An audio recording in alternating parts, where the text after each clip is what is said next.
Hello friends, मैं अनुराग कुमार आपका the polytechnic classes में एक बार फिर से स्वागत करता हूं। आज की इस क्लास में हम लोग एमसीक्यू ऑब्जेक्टिव टाइप्स का यानी कि हम कुछ क्वेश्चन देखने वाले हैं आज की क्लास में। इसके पहले भी हम एक सेट जो है एमसीक्यू यानी कि ऑब्जेक्टिव टाइप्स हम लोग देख चुके थे। आज फिर से हम लोग नेक्स्ट जो है हमारा सेट, जो कि आपका प्रीवियस ईयर क्वेश्चन ही है, एक ही ईयर में दोनों पूछा गया था, दोनों एग्जाम हुआ था, उसमें से एक का एनालिसिस हम लोग देख लिए हैं और सेकेंड जो हमारा है वो आज के क्लास में हम इसको डील करेंगे। तो आई थिंक आप लोग को पिछले क्लास में जो बताया गया था बहुत अच्छे ढंग से समझ में आया होगा, ठीक है। और आज का ये जो क्लास है ये भी पिछले क्लास की भांति इफेक्टिव होने वाला है, आप लोग को बहुत बेहतर ढंग से समझ में आने वाला है।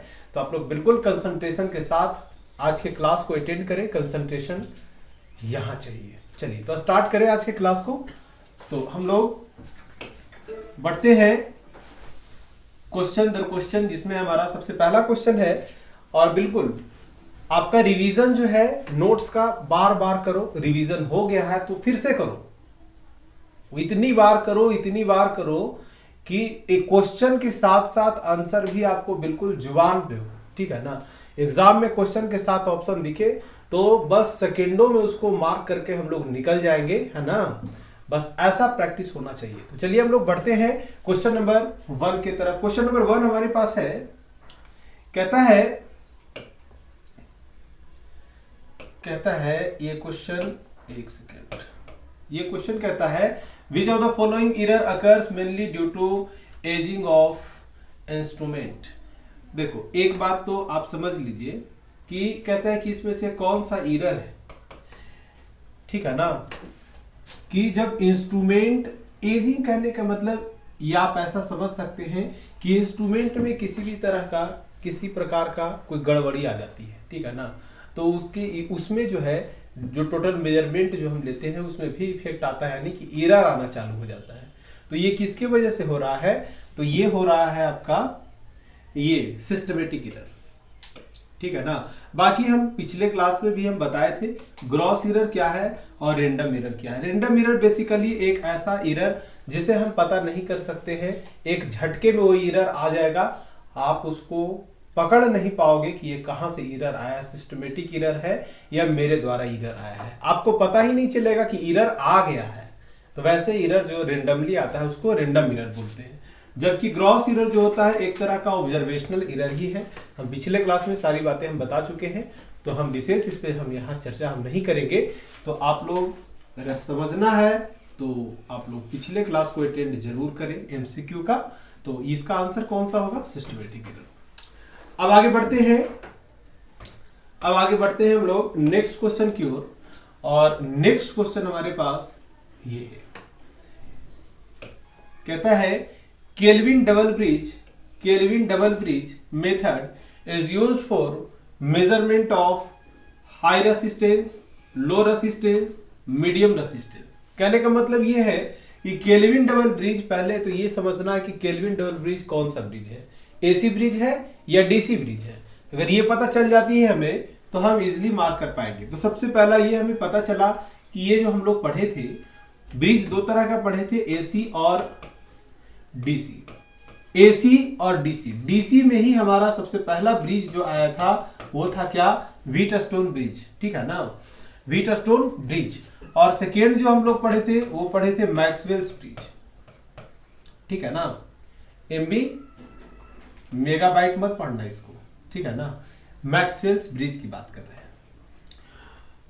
सॉरी डीसी ब्रिज बोल रहे हैं ना, देखो गड़बड़ा दिए। देखो पहला क्या हम बताए, पहला बताया व्हीटस्टोन ब्रिज, दूसरा क्या हम बताए ये मैक्सवेल्स ब्रिज, इसमें नहीं होगा, ये मैक्सवेल्स ब्रिज जो है इसमें नहीं होगा, ये मैक्सवेल्स ब्रिज एसी ब्रिज में आ जाएगा। सेकेंड ब्रिज जो हम लोग पढ़े थे केल्विन ब्रिज। और थर्ड नंबर में हम लोग पढ़े थे केल्विन डबल ब्रिज, ठीक है ना, केल्विन डबल ब्रिज। तो ये केल्विन डबल ब्रिज की बात करा, मतलब एक डीसी ब्रिज है, मतलब कहीं ना कहीं रेसिस्टेंस का मेजरमेंट तो होगा।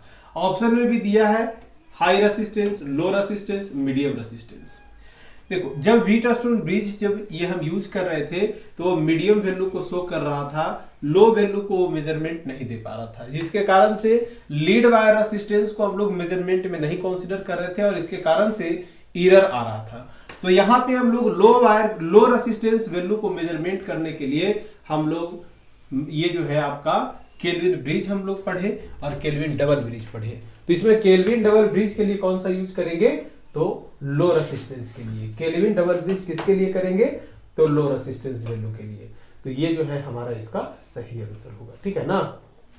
कौन सा सही आंसर होगा, तो इसका जो होगा वो लो रेसिस्टेंस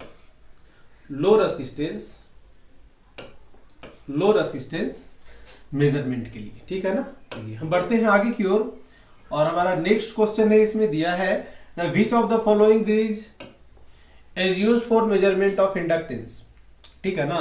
तो आप लोग इसमें बता सकते हो कि क्या होगा, तो वीडियो को पॉज कर लीजिए और सबसे पहले मार्क कीजिए, उसके बाद हम बताएंगे, उससे आंसर आप लोग मैच करने का प्रयास करना कि क्या होगा। तो इसमें जो दिया है, पहला दिया है केल्विन डबल ब्रिज, दूसरा दिया है मैक्सवेल्स ब्रिज, तीसरा दिया डिस्यूटिव ब्रिज।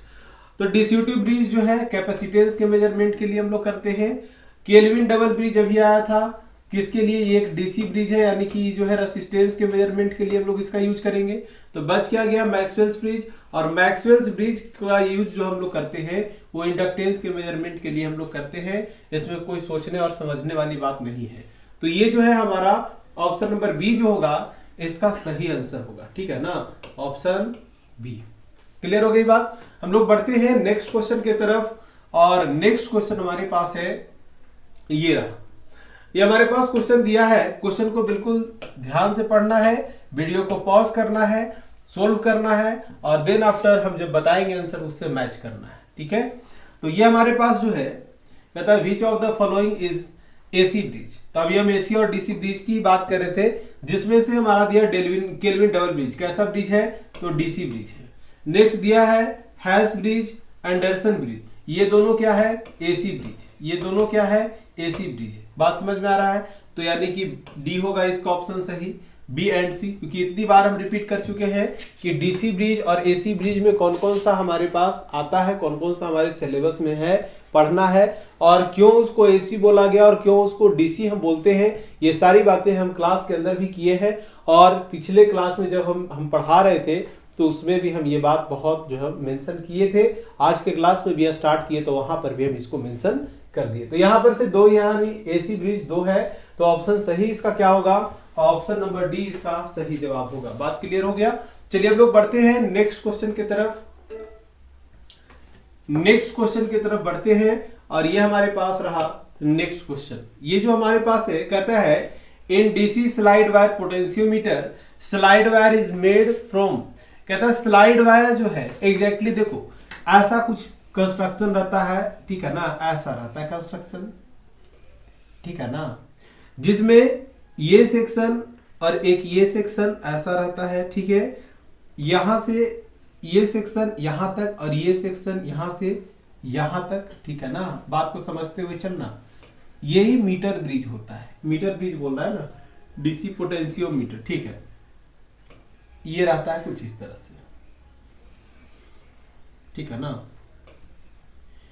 यही जो रहता है हमारा स्केल रहता है, ठीक है ना, इसी पे स्लाइड किया जाता है।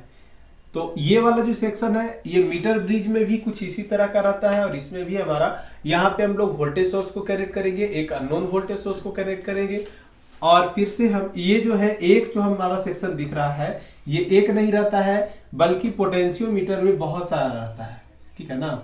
आप लोग सर्च करोगे, ठीक है ना, इमेज, इसका तो इमेज आपको दिख जाएगा। तो कुछ इस तरह का हमारे पास वायर आता है, बोलता है कि इस वायर पे जो हम जॉकी, जो हमारा कुछ जॉकी जो रहता है बेसिकली ऐसा ही पेन के जैसा ही रहता है, ठीक है ना। उसमें हम सिंपली जो है कंडक्टर से हम सप्लाई से उसको कनेक्ट कर लेते हैं, और कनेक्ट करने के बाद इस पे हम स्लाइड करते हैं, और जहां पे भी हमारा सेम होता है पोटेंशियल, जहां पे हमारा पोटेंशियल सेम हो जाता है वहां पे हम क्या करते हैं, तो वहां पर उसको होल्ड कर लेते हैं और मेजरमेंट करते हैं। बोलता है कि जिससे हम स्लाइड कर रहे हैं वो बना किस चीज का होता है, तो याद रखिएगा ये बना जो होता है वो मैग्नीन का बना हुआ रहता है, ठीक है ना, याद रखना इसको। याद रखना है इसको, ठीक है ना। आयरन का नहीं होता है, कॉपर का भी नहीं होता है, ये मैग्नीज का होता है। क्लियर हो गई बात। अब हम लोग बढ़ते हैं आगे की तरफ।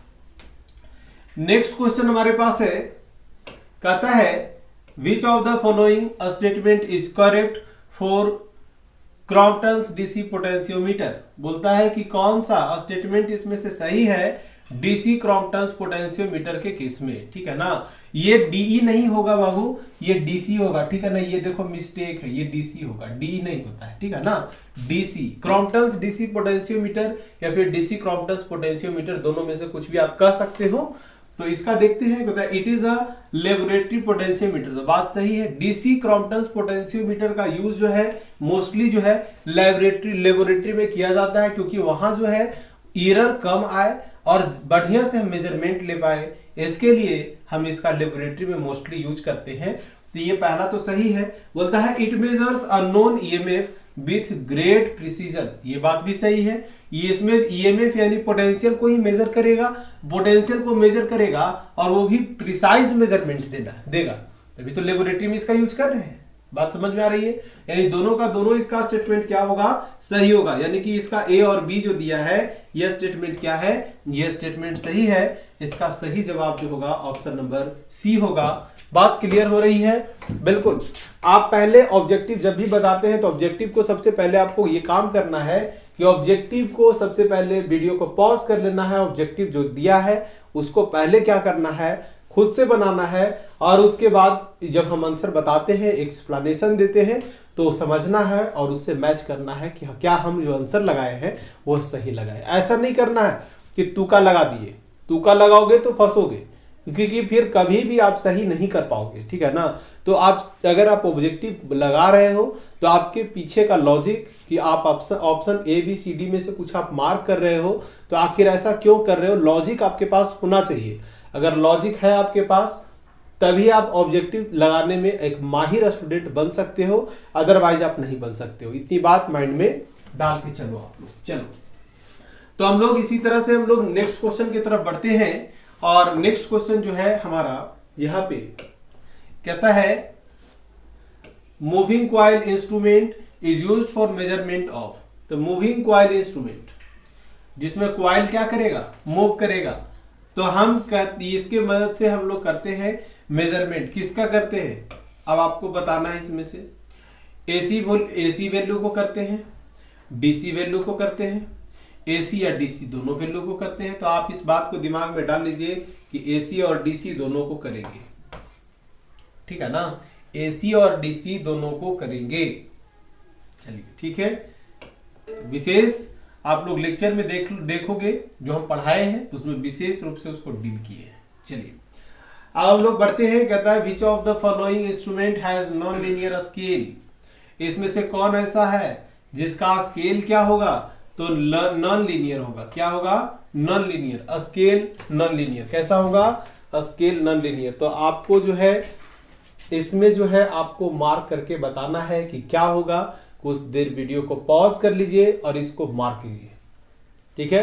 या फिर हम ही कुछ टाइम देते हैं, आप इसको मार्क करो। क्या कह रहा है, which of the following statement has non linear scale.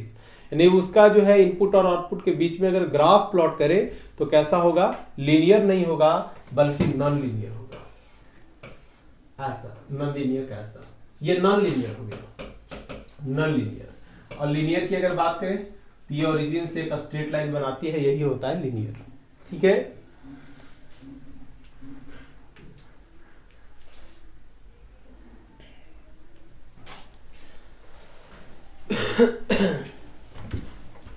चलिए बढ़ते हैं। तो ये जो हमारे पास सेक्शन पहला दिया है इलेक्ट्रोडायनेमो टाइप, ठीक है। दूसरा दिया है मूविंग आयरन टाइप, तीसरा दिया है मूविंग कॉइल इंस्ट्रूमेंट, ठीक है ना। तो मूविंग कॉइल इंस्ट्रूमेंट पीएमएमसी जो बनाया जाता है, परमानेंट मैग्नेट मूविंग कॉइल, वो परमानेंट मैग्नेट में ही आता है, पीएमएमसी। ये जो है ना मूविंग कॉइल टाइप इंस्ट्रूमेंट में आता है। क्लियर हुई बात। और हमारे पास जो दिया है ये दोनों दिया है, ये दोनों, तो ये दोनों जो दिया है ये लीनियर होता है, जबकि मूविंग आयरन टाइप जो होता है, एक सेकेंड रुको, नहीं, ये जो होता है ये दोनों जो होता है लीनियर होता है, जबकि पीएमएमसी जो होता है नॉन लीनियर होता है। ऐसा आप लोग पढ़े होंगे कि जब हम एलआरसी यानी कि ये रजिस्टर, इंडक्टर और कैपेसिटर, ये जो कैपेसिटर का हम बताए थे, याद होगा आपको ये कैपेसिटर, तो यहां पर हम पीएमएमसी बनाए थे जिसको हम कहे थे ये क्यू मीटर का ही एज ए कंस्ट्रक्शन है, आप समझ सकते हो। तो उसमें जो ग्राफ बनाए थे, बोले एक रेजिस्टेंस भी लगा के रखते हैं, ऐसा इसलिए क्योंकि इसका ग्राफ लीनियर हो जाए, मतलब नॉन लीनियर है, तभी तो इसमें हम रजिस्टर को लगा रहे हैं लीनियर बनाने के लिए। तो उस केस में हमारा क्या होगा, तो हमारा सी होगा। तो बाकी का ये दोनों जो होगा, ये दोनों का दोनों जो शो कर रहा है वो लीनियर को शो कर रहा है। क्लियर होगी बात। तो इसका कौन सा ऑप्शन होगा, ऑप्शन नंबर सी इसका सही जवाब होगा। अब बढ़ते हैं हम लोग आगे की तरफ। नेक्स्ट क्वेश्चन हमारे पास ये है, कहता है Crompton's of power is measured in, रुको, कंजम्पशन दिया है, consumption of power is measured in, पहला दिया है किलोवाट, दूसरा दिया है किलोवाट आवर, तीसरा दिया है किलोवाट मिनट, तीसरा दिया, नेक्स्ट दिया है वाट आवर। तो आपके घर में जो इलेक्ट्रिसिटी का जो मीटर लगा हुआ रहता है, वो मीटर में पावर ही कंजम्पशन का तो बताता है, इतना एनर्जी आप यूज कर लिए हैं, इतना इलेक्ट्रिकल एनर्जी आया, इतना यूनिट आप यूज कर लिए। तो एक यूनिट को, यूनिट जो है उसका यूनिट यानी कि मेजरमेंट जो हम लोग करते हैं वो किस में करते हैं, तो किलोवाट आवर में करते हैं, सिंपल सी बात है। तो इसका आंसर क्या हो जाएगा, किलोवाट आवर, ये सब नहीं होगा। बात क्लियर हो गई। तो ये क्या हो गया, किलोवाट आवर, यही यूनिट इसका पूछ रहा था। नेक्स्ट हम लोग बढ़ते हैं नेक्स्ट क्वेश्चन की तरफ। ये हमारे पास रहा क्वेश्चन नंबर 10, कहता है इलेक्ट्रोडायनमोमीटर इज सिमिलर टू, इलेक्ट्रोडायनमोमीटर यानी कि एनर्जी मीटर आप लोग पढ़े होंगे, बस उसी की बात कर रहा है। कहता है कि ये किस टाइप का होता है, ये किससे सिमिलर होता है। तो इसमें देखो, पहला दिया है मूविंग आयरन टाइप, दूसरा दिया है मूविंग क्वाइल इंस्ट्रूमेंट, ठीक है ना, और दिया है आइदर ए और बी, या तो ए होगा या तो बी होगा। तो इसमें अगर आपके पास ऑप्शन अगर दिया हुआ है ए और बी, तो आप एक तो देख रहे हो मूविंग क्वाइल टाइप, एक दे रहे हो मूविंग आयरन टाइप। तो मूविंग आयरन टाइप वाले में जो है ये सही होगा, लेकिन सेकेंड वाला ये जो कंडीशन ये कह रहा है, ये condition permanent magnet moving coil में चला जाएगा, जो कि इससे नहीं बनाया जाता। इलेक्ट्रोडायनमोमीटर टाइप में आपका लेक्चर में दिया हुआ, आप लोग देख लेना, ठीक है। तो इसका क्या होगा, इसका ऑप्शन नहीं होगा। बात समझ में आ रही है। ये जितना भी टॉपिक आपको लेक्चर पढ़ाया गया, बिल्कुल बारीकी से, बिल्कुल बढ़िया ढंग से उसको रिवीजन रखना है, रिवीजन में रखना। अगर आप रिवीजन में रखते हो बढ़िया ढंग से, तो आप ऐसा मान लीजिए कि ऑब्जेक्टिव आपसे छूटने नहीं जा रहा है, और सब्जेक्टिव में तो आप शहंशाह है ही। इसमें आप देख लीजिएगा, जितना भी क्वेश्चन पूछा जाएगा सबका एक एक का जवाब आपके पास होगा, ठीक है। खैर, अब बढ़ते हम लोग नेक्स्ट क्वेश्चन की तरफ। कहता है Which of the following quantity is measured by CRO? CRO के द्वारा हम लोग क्या क्या मेजरमेंट लेते हैं, तो पहला वोल्टेज का मेजरमेंट करते ही है, फ्रीक्वेंसी का मेजरमेंट भी करते हैं। तो देखते हैं कौन कौन सा दिया है। सबसे पहला दिया है पावर मेजरमेंट, दूसरा दिया है एनर्जी मेजरमेंट, तीसरा दिया है फ्रीक्वेंसी मेजरमेंट। तो फ्रीक्वेंसी का मेजरमेंट करते हैं बाबू, और ये इस पर न्यूमेरिकल भी आप लोग को हम कराए, याद होगा तो तुरंत माइंड में ये क्लिक कर जाएगा, याद नहीं रहेगा तो माइंड में क्लिक नहीं करेगा। तो ये जो है हमारा, ये जो फ्रीक्वेंसी का मेजरमेंट है वो हम करते हैं इससे। बात क्लियर हो गई। तो ये हमारा क्वेश्चन, ऑप्शन नंबर सी जो है इस क्वेश्चन का सही आंसर है। चलिए हम लोग बढ़ते हैं नेक्स्ट क्वेश्चन की तरफ, और नेक्स्ट क्वेश्चन हमारे पास ये रहा। देखो क्या कह रहा है, कहता है for a deflection voltage of 10 volt, यानी deflection voltage V equal to दे दिया है कितना, 10 वोल्ट। कहता है the deflection on the CRO screen is 35 mm, मतलब कि ये जो है डिफ्लेक्शन दिया हुआ है कि कितना डिफ्लेक्शन हो रहा है। तो डिफ्लेक्शन दिया हुआ है, डिफ्लेक्शन दिया हुआ है कितना, तो 35 mm, ठीक है ना। कितना दिया हुआ है, 35 mm।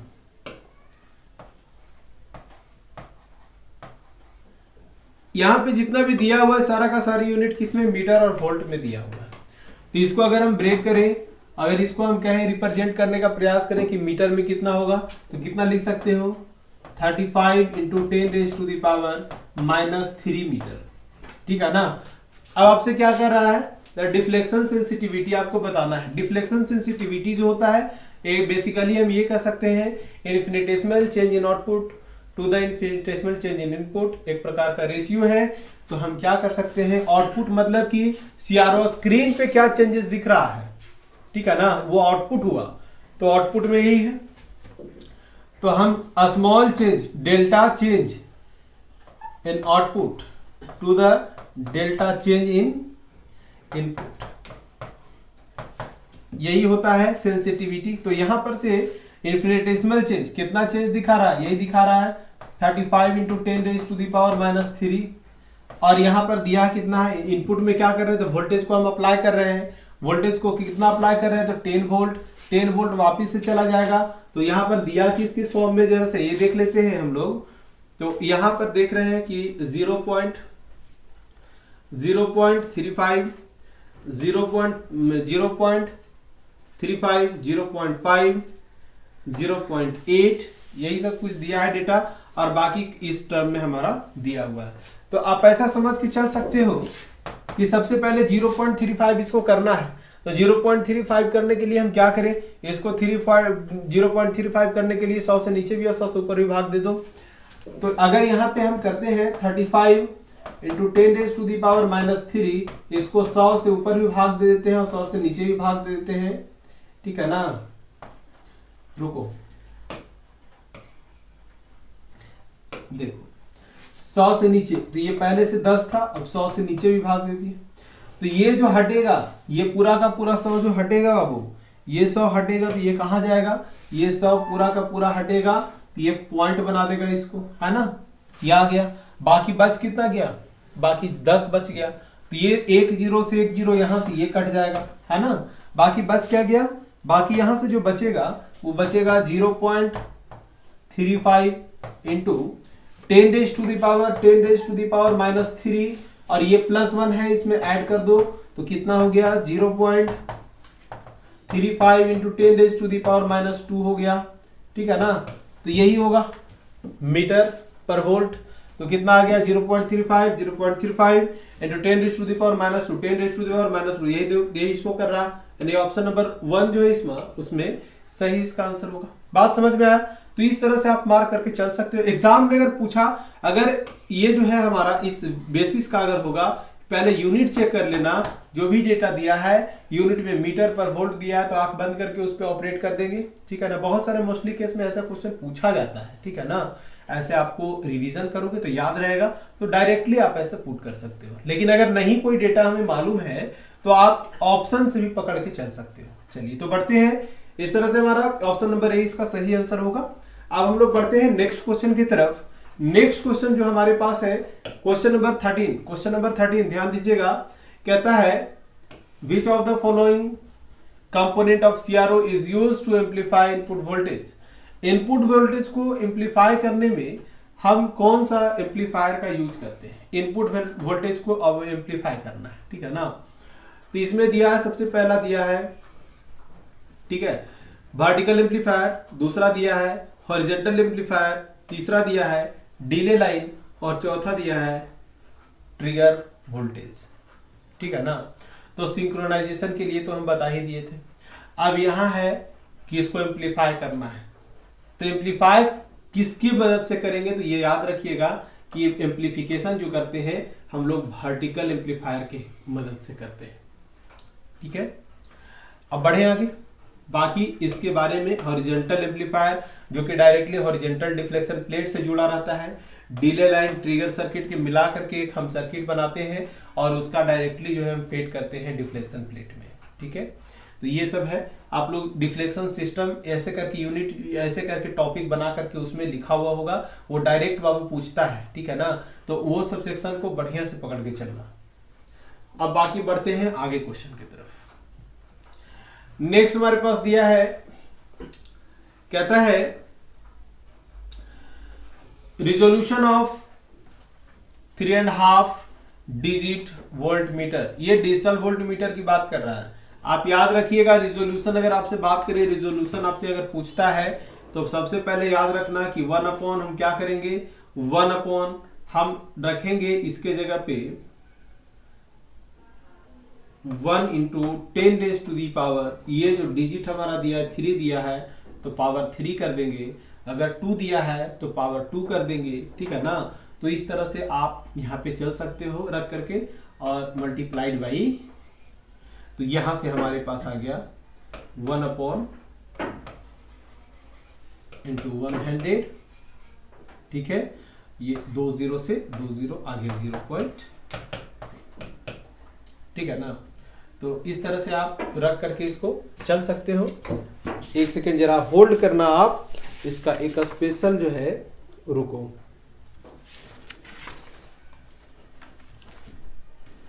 चलिए तो ये आप माइंड में रख कर चल सकते हो इसको। इस तरह से हम इसका रिजोल्यूशन हम बता सकते हैं, रिजोल्यूशन का इस तरह से फैक्टर है। एक सेकेंड जरा सा रुको, एक इसका हम फॉर्मूलेट कम कर दे, जरा सा होल्ड करो, आप लोग रुक जाओ।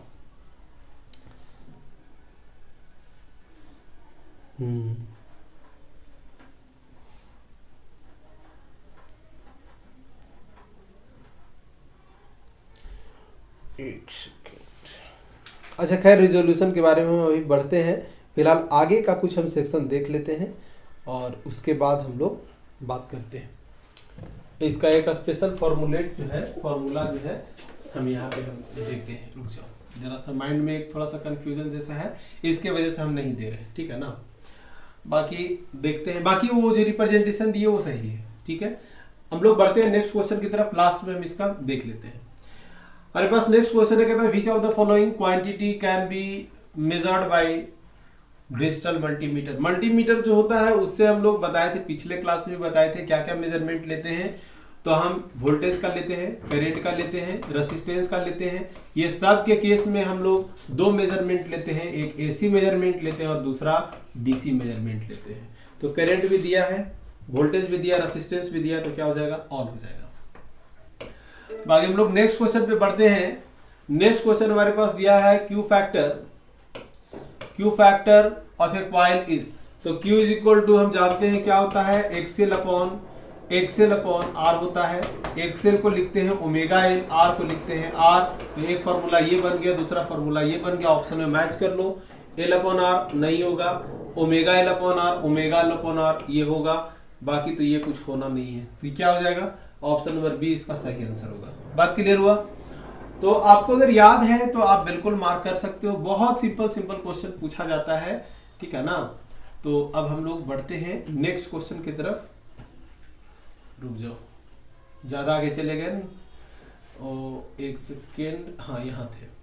नेक्स्ट हमारे पास है क्वेश्चन नंबर 17, कहता है which of the following is active transducer. इसमें से कौन सा जो है एक्टिव ट्रांसड्यूसर है। लेकिन ऐसा ट्रांसड्यूसर जो फिजिकल फॉर्म ऑफ डेटा को इलेक्ट्रिकल फॉर्म में चेंज करे, या फिर कोई अदर फॉर्म ऑफ डेटा को दूसरे फॉर्म में चेंज करे, और उसके लिए उसको पावर सोर्स की जरूरत पड़े, तो उसको कहेंगे एक्टिव ट्रांसड्यूसर। अदरवाइज हम कहेंगे उसको पैसिव। तो यहां पे पहला दिया थर्मिस्टर, थर्मल प्लस रजिस्टर, दूसरा दिया स्ट्रेन गेज, तीसरा दिया पीजो इलेक्ट्रिक, और फिर दिया none of the above. Thermistor तो होगा नहीं, आप लोग पढ़े हो। स्ट्रेन गेज में भी लगा हुआ नहीं रहता है। बच क्या गया पीजो इलेक्ट्रिक। पीजो इलेक्ट्रिक 101% हम बता रहे हैं कि ये होगा, आप लोग को पढ़ाया गया था, तो उसमें ये बात हम मेंशन किए थे कि यहाँ पर से जो है इलेक्ट्रिकल फॉर्म में जब भी इसको चेंज करते हैं तो इसमें हम लोग पावर सप्लाई को ऐड करते हैं, तभी होता है ऐसा, ठीक है ना। इसको याद रखना, ये option number C, electrical transducer, active transducer. अब अगर समझे तो हमारा क्या होगा, पीजो इलेक्ट्रिक इसमें एक होगा। नेक्स्ट हमारे पास है, कहता है which of the following transducer is used for measurement of temperature. तो एक बात समझ लो, इसका फुल फॉर्म अगर समझ लोगे तो बात क्लियर हो जाएगा। आरटीडी क्या है, रेजिस्टेंस टेम्परेचर डिटेक्टर। मतलब कि टेम्परेचर रेजिस्टेंस में चेंज होता है, ठीक है ना, और ये टेम्परेचर में चेंज होगा तो रेसिस्टेंस में चेंज होगा। रेसिस्टेंस की हेल्प लेते हुए इस टेम्परेचर का हम लोग मेजरमेंट लेंगे, ठीक है ना। तो मेजरमेंट ऑफ टेम्परेचर, तो टेम्परेचर का मेजरमेंट हम लोग करेंगे with the help of change in resistance, ठीक है ना। तो ये कौन सा होगा, आरटीडी होगा। बाकी लोड सेल हो गया, ये नहीं होगा। ये लीनियर वेरिएबल डिफरेंशियल ट्रांसफार्मर है, ये नहीं होगा। बाकी तो जब मार्क कर ही दिए हैं तो नन ऑफ द का कोई इसमें चांस है ही नहीं। बात क्लियर हो गया। तो इस तरह से जितना भी टॉपिक है तकरीबन देख रहे हो सब पढ़ा हुआ है ना। नेक्स्ट हमारे पास ये कहता है resistance of a strain gauge of 100 ओम। तो चेंज इन रेसिस्टेंस दिया क्या क्या, स्ट्रेन गेज का रेसिस्टेंस दिया है, आर दिया है। आर कितना दिया है, 100 ओम दिया है। वापिस से change in resistance delta R जो दिया है वो कितना दिया है, 500 माइक्रो ओम दिया है। आगे दिया है a strain of 10 into 10⁻⁻6 is applied, यानी कि एक स्ट्रेन फोर्स दिया हुआ है, ठीक है ना। अपने स्ट्रेन फोर्स दिया हुआ है, कहता है इसको अप्लाई किया जाता है इस पे, मतलब value of gauge factor is, gauge factor का वैल्यू क्या होगा इस पे सबको बताना है, ठीक है ना।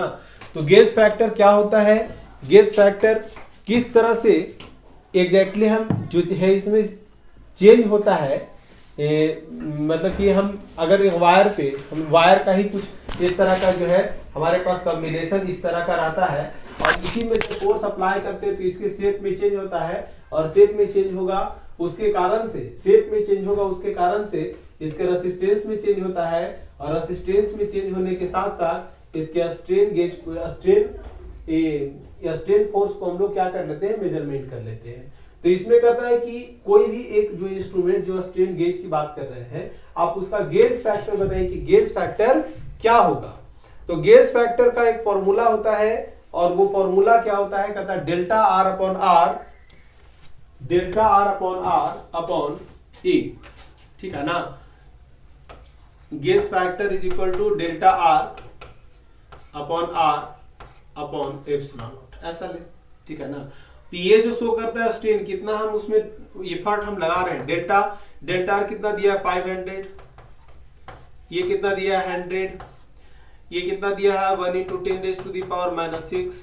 वापिस से अगर देखें तो ये जो दिया है डेल्टा आर, ये डेल्टा आर जो दिया है ये किस में दिया है, माइक्रो में। तो डेल्टा आर 500, तो इसको हम ऐसा करते हैं कि 10⁻⁻6 पहले से लिख लेते हैं।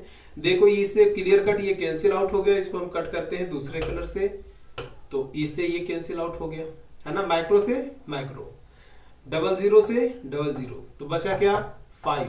यही 5 जो होगा इसका गेज फैक्टर होगा। गेज फैक्टर का फॉर्मूला बिल्कुल आप याद कर लेना, गेज फैक्टर बराबर क्या होता है, delta R upon R divided by epsilon. Epsilon जो होता है बेसिकली शो करता है स्ट्रेन फोर्स कितना हम उस पर अप्लाई कर रहे हैं, ठीक है ना। तो ये फॉर्मूला आपको याद रहेगा तो बिल्कुल आप इसको जो है सॉर्ट आउट कर सकते हो, अदरवाइज नहीं कर सकते। तो यही बात हम बताते हैं हमेशा से, 1-2 क्वेश्चन ऐसा पूछेगा आपसे, ठीक है ना, जो कि आपके सिलेबस से लिंक करते हुए टच करते हुए निकलेगा लेकिन आपके सिलेबस का पार्ट नहीं होगा, ठीक है। आपको गेज फैक्टर सिलेबस में नहीं दिया हुआ है, सिर्फ स्ट्रेन गेज पढ़ने के लिए इंट्रोडक्शन टाइप का दे दिया है, लेकिन फिर भी आपके पिछले आपके जो सीनियर जो निकले हैं उसमें पढ़ाया हुआ था, उस हिसाब से आपके भी सिलेबस में गेज फैक्टर के बारे में हम वीडियो जो है डाले हुए थे, ठीक है ना। तो वहां से आप लोग देख लो, ठीक है। खैर तो ये क्लियर हो गया। अब लोग बढ़ते हैं नेक्स्ट क्वेश्चन, यानी कि आज के क्लास का लास्ट क्वेश्चन। ये कहता है in negative temperature coefficient with the increase in temperature resistance of thermistor. Thermistor जो है बेसिकली ये जो है negative temperature coefficient of resistance पे काम करता है। कहने का मतलब टेम्परेचर और रेसिस्टेंस ये दोनों के बीच में इनवर्सली प्रोपोर्शनल का एक रेशियो होता है। मतलब कि टेम्परेचर अगर बढ़ेगा तो रेसिस्टेंस घटेगा, अगर टेम्परेचर अगर घटेगा तो रेसिस्टेंस इसका क्या होगा, बढ़ेगा। अगर यही हम कहते हैं ये एनटीसी बोलते हैं, NTC negative temperature coefficient of resistance. एक होता है PTC positive temperature coefficient of resistance. इसमें जो हम लोग लेते हैं वो टेम्परेचर और रेसिस्टेंस के बीच का हम लोग लेते हैं रिलेशन। तो इस तरह से लेते हैं कि ये टेम्परेचर जो होता है, अगर टेम्परेचर यहाँ पे घट रहा है तो रेसिस्टेंस भी घटेगा, अगर टेम्परेचर इसका बढ़ रहा है तो इसका रेसिस्टेंस भी क्या होगा, बढ़ेगा। बात समझ में आ रही है, यानी कि दोनों डायरेक्टली प्रोपोर्शनल में और यहाँ क्या है इनवर्सली प्रोपोर्शनल में है। तो कहता है with the increase in temperature resistance of thermistor. अब एनटीसी में बोल ही रहा है, नेगेटिव टेम्परेचर कोफिशिएंट में बोल ही रहा है, तो क्या टेम्परेचर को इंक्रीज करेंगे तो रेजिस्टेंस क्या होगा, डिक्रीज करेगा। तो यहाँ देखो ऑप्शन पहले ऑप्शन में दिया हुआ है, तो इसका ऑप्शन सही क्या होगा, डिक्रीज होगा। बात क्लियर हुआ। तो इस तरह से आज का जो पूरा का पूरा ऑब्जेक्टिव था वो हम लोग कवर कर लिए। और बिल्कुल अब जो भी इसमें बच गया है, नोट्स को बार बार रिवीजन करो, बार बार प्रैक्टिस करो। जितना ज्यादा प्रैक्टिस करोगे उतना ही आपके लिए अच्छा होगा, ठीक है ना। तो इस तरह से ऑब्जेक्टिव देखिए। अब एक जरा सा हम जो बोल रहे थे वो जरा सा होल्ड करो, रुको।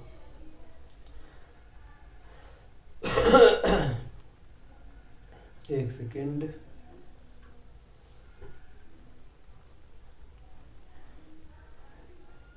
रुको।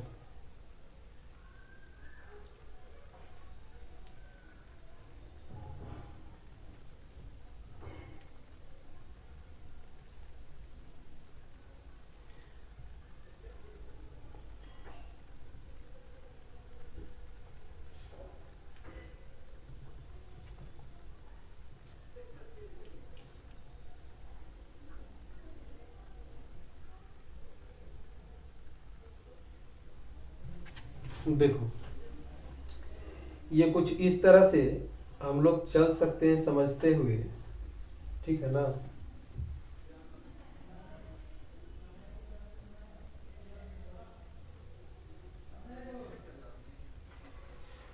R इज इक्वल टू हम ले सकते हैं उसका रेंज जो है एग्जैक्टली हम इस तरह से लेके चल सकते हैं। R इज इक्वल टू वो क्वेश्चन जो हमारा था कहाँ गया, कहाँ गया ये क्वेश्चन, यही क्वेश्चन था, हाँ 3.5। तो 1 अपॉन, इसको ऐसा लिखते हैं 1 upon 10 raise to the power n, ठीक है ना।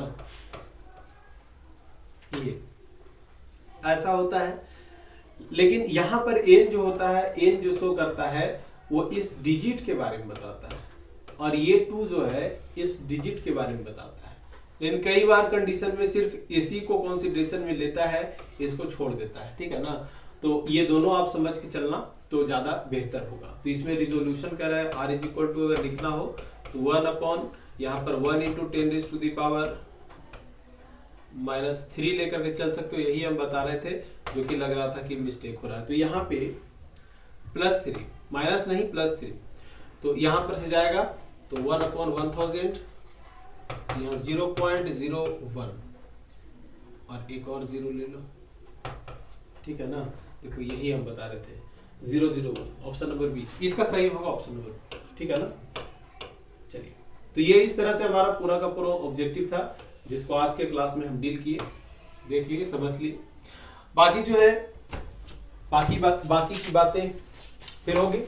तो चलिए हम लोग नेक्स्ट क्लास में मिलते हैं फिर से कुछ और क्वेश्चंस के साथ, कुछ कॉन्सेप्ट के साथ। तब तक आप लोग बने रहिए द पॉलिटेक्निक क्लासेस के साथ। Thank you everyone.